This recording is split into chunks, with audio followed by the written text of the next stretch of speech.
Guys, ഈ ഒരു video ആണ് നിങ്ങളൊരു SSLC സ്റ്റുഡൻ്റ് ആണെങ്കിൽ നിങ്ങൾക്ക് എന്തായാലും ഉപകാരപ്പെടുന്ന ഒരു വീഡിയോ തന്നെയാണ്. എന്താണെന്ന് നോക്കണേ, നമ്മളെ SSLC മെയിൻ എക്സാം ഇന്നത്തോടെ തുടങ്ങിയല്ലേ. അപ്പോൾ ഒരു ദിവസം കൂടെ ഉള്ളൂ നമുക്കിനി ഇംഗ്ലീഷ് പരീക്ഷയ്ക്ക്.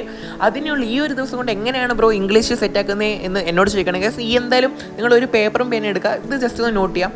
അപ്പോൾ ഈ ഒരു സംഭവം ചെയ്യുകയാണെങ്കിൽ ഗൈസ് നിങ്ങൾക്ക് എന്തായാലും ഫുൾ A+ തന്നെ കിട്ടും. ഇംഗ്ലീഷിൻ്റെ കാര്യത്തിൽ എന്തായാലും A+ കിട്ടും ഇംഗ്ലീഷിൽ.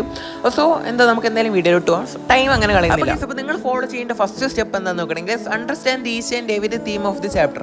ഇപ്പോൾ ഒരു പാഠഭാഗത്തിൻ്റെ എല്ലാ കാര്യങ്ങളും മനസ്സിലാക്കി വെക്കണം. ഇപ്പോൾ ഈ ഒരു കാര്യം അറിയാം, മറ്റു കാര്യം അറിയത്തില്ല, എന്തൊക്കെയോ നടക്കുന്നു, എന്തൊക്കെയോ ആ ഒരു കോൺസെപ്റ്റ് മാറ്റി വെച്ചിട്ട് ഗൈസ് നിങ്ങളൊരു പാഠം പഠിക്കുകയാണെങ്കിൽ അതിൽ നിന്ന് എന്ത് ചോദ്യം ചോദിച്ചാലും കിട്ടുമെന്നുള്ളൊരു വിധത്തിൽ ആ പാഠം ഫുൾ സെറ്റാക്കി വെക്കുക. നോക്കുകയാണെങ്കിൽ ഗൈസ് അത്രേ ഉള്ളൂ. ഫസ്റ്റ് ആശയം ഫുൾ സെറ്റാക്കി വെക്കാം.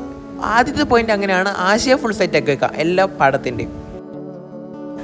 ഗൈസ്, അപ്പോൾ രണ്ടാമത്തെ ടിപ്പ് എന്താണെന്ന് നോക്കണമെങ്കിൽ ലേൺ ടോപ്പേഴ്സ് പോയിന്റ് ഉണ്ടോ ബ്രോ, ഇതെന്താണ് സംഭവം എന്നൊക്കെ എന്നോട് ചോദിക്കണമെങ്കിൽ ഈ ഒരു സംഭവമൊക്കെ വെച്ചിട്ടാണ് കഴിഞ്ഞ വർഷം എനിക്ക് A+ തന്നെ കിട്ടിയ, ഇംഗ്ലീഷിൽ A+ കിട്ടിയ, അങ്ങനെ ഫുൾ A+ കിട്ടി. അപ്പോൾ ഗൈസ്, ഇപ്പോൾ എന്താണ് ലേൺ ടോപ്പേഴ്സ് പോയിന്റ് എന്ന് നോക്കണമെങ്കിൽ ഞാൻ പറയാണ്ട് ഉദ്ദേശിക്കുന്നത് നോക്കണമെങ്കിൽ നിങ്ങളിപ്പം ഓരോ പാഠഭാഗത്തിൻ്റെയും മെയിൻ ഓരോരോ തീം വെച്ചിട്ട് ഓരോരോ പോയിന്റ് ഒക്കെ വെച്ച് ഇങ്ങനെ ഓരോരോ പാരഗ്രാഫ് സെറ്റാക്കി വെക്കാം. 2-3 പാരഗ്രാഫ് സെറ്റാക്കി വെക്കാം.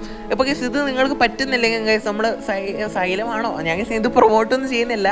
അപ്പം ഈ ഞാൻ കണ്ടത് സൈലമാണ് കേട്ടോ. അപ്പോൾ അവർ എന്താണെന്ന് നോക്കണമെങ്കിൽ ഓരോ പോയിന്റ് വെച്ച് ഇങ്ങനെ പറഞ്ഞു തരും.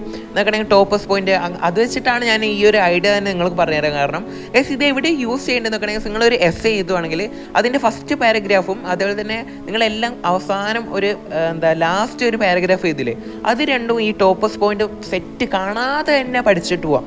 നിങ്ങളിപ്പോൾ എത്ര സമയമാണ് നിങ്ങൾ വീട്ടിലിരിക്കുന്നത് അത് മാക്സിമം ഒന്ന് കാണാതെ പഠിക്കാം ഈ ടോപ്പേഴ്സ് പോയിന്റ് കേട്ടോ.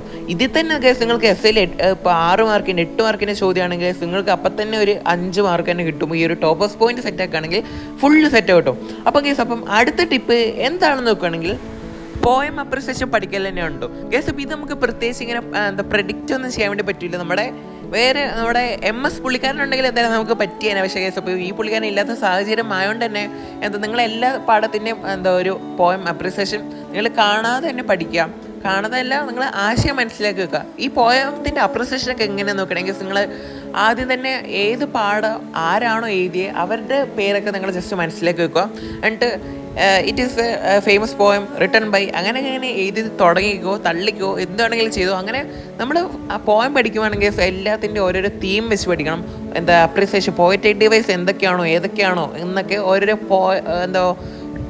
ഓരോ ലൈൻസ് വെച്ച് പഠിക്കണം. അപ്രിസിയേഷൻ ഫുള്ള് സെറ്റ് ആക്കുകയാണെങ്കിൽ നിങ്ങൾക്ക് അവിടെ നിന്ന് തന്നെ കിട്ടും. എത്ര വലിയ മാർക്കാണ്, 5 എത്ര മാർക്കാണ് ഗൈസ് എനിക്ക് ഓർമ്മയില്ല. എന്തായാലും നിങ്ങൾ സെറ്റാക്കി വെച്ചോ. അപ്രിസിയേഷൻ തന്നെ പഠിക്കും. ഈ ഒരു 3 കാര്യം തന്നെ ചെയ്തപ്പോൾ തന്നെ നിങ്ങൾക്ക് ഇപ്പം ഒരു 50 മാർക്ക് എങ്ങനെ ആയിട്ടുണ്ടാവും, 50 45 എത്ര മാർക്ക് തന്നെ സെറ്റ് ആകും. അപ്പോൾ ഗൈസ് അപ്പം നമുക്കിനി അടുത്ത ടിപ്പ് എന്താണെന്ന് നോക്കാവേ. അപ്പോൾ ഗൈസ് അപ്പോൾ നിങ്ങൾ ഫോളോ ചെയ്യേണ്ട 4ാമത്തെ ടിപ്പ് എന്താണെന്ന് നോക്കണമെങ്കിൽ ഗ്രാമർ സെറ്റാക്കി വെക്കലാണ്. കുറേ ആൾക്കാർക്ക് ഭയങ്കര കൺഫ്യൂഷൻ ഗ്രാമറൊക്കെ ചെയ്യാൻ. ഗ്രാമർ എന്തായാലും ഇപ്പോൾ ഗ്രാമറാണോ ഒന്നും ചെയ്യുന്നില്ല, വിട്ടങ്ങ് കളഞ്ഞേക്കാം എന്ന മൈൻഡ് സെറ്റ് ഉള്ളവരായിരിക്കും ഒരു ആവറേജ് സ്റ്റുഡൻ്റ് ആയ ആൾക്കാരൊക്കെ. ശരിക്കും പറയണമെങ്കിൽ ഇതിൻ്റെ ഒരു ആവശ്യം എന്താ നോക്കണമെങ്കിൽ നിങ്ങൾ ഫസ്റ്റ് കോൺസെപ്റ്റ് സെറ്റാക്കുക. കോൺസെപ്റ്റ് പഠിക്കാതെ കാണാതെ പഠിക്കാൻ വേണ്ടി പോകുമ്പോഴാണ് നിങ്ങൾക്ക് ഇതിനോട് ഭയങ്കര ഒരു പേടി പോലെ തോന്നുന്നത്. ശരിക്കും പറയണമെങ്കിൽ നിങ്ങളൊരു 4 5 എത്ര മണിക്കൂർ എടുത്താലും ഫസ്റ്റ് കോൺസെപ്റ്റ് ഫുള്ള് സെറ്റാക്കി വെക്കുക. നിങ്ങൾ കേസ് ഇത് യൂട്യൂബ് ഉണ്ടാവും, അപ്പം അവരിങ്ങനെ പറഞ്ഞു തരും. അവരിങ്ങനെ പറഞ്ഞതിന് ശേഷം ആ ഒരു വീഡിയോ കണ്ടു കഴിഞ്ഞതിന് ശേഷം നിങ്ങളിപ്പോൾ ഏത് ഗ്രാമറാണോ പഠിക്കുന്നത് അതിൻ്റെ ക്വസ്റ്റ്യൻസ് പ്രാക്ടീസ് എന്ന് പറഞ്ഞിട്ട് നിങ്ങളങ്ങനെ സെർച്ച് ചെയ്യുകയാണെങ്കിൽ അവർ കുറേ തരും. അത് നിങ്ങളിങ്ങനെ പഠിച്ച് പ്രാക്ടീസ് ചെയ്ത് തന്നെ പോവാം. ഫസ്റ്റ് ഗ്രാമറും കൂടി സെറ്റ് ആക്കുകയാണെങ്കിൽ നിങ്ങൾക്ക് എന്തായാലും കിട്ടാമെന്നുള്ളൂ. ഫസ്റ്റ് കോൺസെപ്റ്റ് സെറ്റ് ആക്കുക. ഗ്രാമർ എന്താണ്, ഈ ഒരു സംഭവം എന്താണ് ഇവർ ഉദ്ദേശിക്കുന്നത്, അതങ്ങനെ ഒന്ന് പഠിച്ചു നോക്കുക, എന്തായാലും കിട്ടും. അപ്പോൾ നമുക്കിനി അടുത്ത ടിപ്പ് നോക്കാം. ഗൈസ് അപ്പോൾ നിങ്ങൾ ഫോളോ ചെയ്യേണ്ട അടുത്ത ടിപ്പ് എന്താണെന്ന് നോക്കണമെങ്കിൽ ക്വസ്റ്റ്യൻ ലാസ്റ്റ് ടു ഫസ്റ്റ് ആണ് കേട്ടോ. നിങ്ങൾ അവസാനം മുതൽ ആദ്യം അങ്ങനെ വേണം നിങ്ങൾ പരീക്ഷ ചെയ്താൽ വേണ്ടി. കുറേ ആൾക്കാർ എന്നോട് പറഞ്ഞിട്ടുണ്ട്, ബ്രോ കഴിഞ്ഞ പരീക്ഷയിൽ എനിക്ക് ടൈമൊന്നും മാനേജ് ചെയ്യാൻ പറ്റിയില്ല, ലാസ്റ്റ് എന്നിട്ട് ടൈമില്ലാണ്ട് വലിയ ക്വസ്റ്റ്യനുള്ള വലിയ മാർക്കുള്ള ക്വസ്റ്റ്യൻസൊക്കെ എന്തൊക്കെയോ ഒപ്പിച്ച് വെക്കുകയാണ് ചെയ്തതെന്ന് കുറച്ച് ആൾക്കാരൊക്കെ എന്നോട് പറഞ്ഞിട്ടുണ്ട്. ഗൈസ് ഇതിൻ്റെ കാര്യം അതിൻ്റെ ഒരു സൊല്യൂഷനായിട്ടാണ് ഈ ഒരു ടിപ്പ്. എന്താണെന്ന് പറയുക, നിങ്ങൾ ആദ്യം നിങ്ങൾക്കൊരു ഇത് വരും, ബ്രോ ലാസ്റ്റ് ക്വസ്റ്റ്യൻ അല്ലേ ഭയങ്കര ടഫ് ലെവലായിരിക്കുമല്ലോ ലാസ്റ്റത്തേക്ക്. സോ ഫസ്റ്റ് സിമ്പിൾ മുതൽ അങ്ങ് തുടങ്ങി പോകാനായിരിക്കും നിങ്ങളൊരു വിചാരം. ഗൈസ് ആ ഒരു ചിന്ത മാറ്റി വെച്ചിട്ട് ലാസ്റ്റ് മുതൽ തുടങ്ങും. ലാസ്റ്റ് ഫുള്ള് എത്ര ടൈം എടുത്താലും നിങ്ങൾ ലാസ്റ്റ് ഫുൾ സെറ്റാക്കി തന്നെ തുടങ്ങുക. ഇത് ഡിപ്പെൻഡാണ്. ഇത് ഫോളോ ചെയ്യുകയാണെങ്കിൽ എന്തായാലും അടിപൊളിയായിരിക്കും. ഗൈസ് ഈ ഒരു ടിപ്സൊക്കെ ചെയ്താൽ തന്നെ നിങ്ങൾ ഗൈസ് ഇപ്പം ഞാൻ പറയുന്നു ഗൈസ് ഈ ടിപ്പ് ഈ 5 ടിപ്പ് നിങ്ങൾ ഫോളോ ഇപ്പം ചെയ്യുകയാണെങ്കിൽ തന്നെ നിങ്ങൾക്ക് ഇപ്പോൾ എത്രയാണ് 65-ന് മേലെ മാർക്ക്. ബാക്കി നിങ്ങൾ എഴുതുന്ന ശൈലി കൊണ്ടാണ് കേട്ടോ.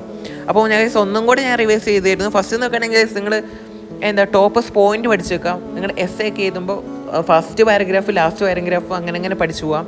അതേപോലെ തന്നെ ഗൈസ് ഫസ്റ്റ് പാഠത്തിന് കോൺസെപ്റ്റ് ഫുൾ സെറ്റാക്കുക, അതുപോലെ തന്നെ ഗ്രാമർ കോൺസെപ്റ്റ് സെറ്റാക്കുക. അപ്പോൾ ഒന്നുകൂടെ ഞാൻ പറയുന്നു, എല്ലാവർക്കും നല്ല രീതിയിൽ പഠിച്ച് നിങ്ങൾക്ക് കിട്ടുന്ന സമയം ഫുള്ള് സെറ്റാക്കി പഠിക്കാൻ വേണ്ടി പറ്റട്ടെ എന്ന് ആശംസിച്ചുകൊണ്ട് ഗൈസ് നമ്മൾ ഈ ഒരു വീഡിയോ ഇവിടെ നിർത്തുന്നു. അപ്പം നമുക്ക് പിന്നെ കാണാം.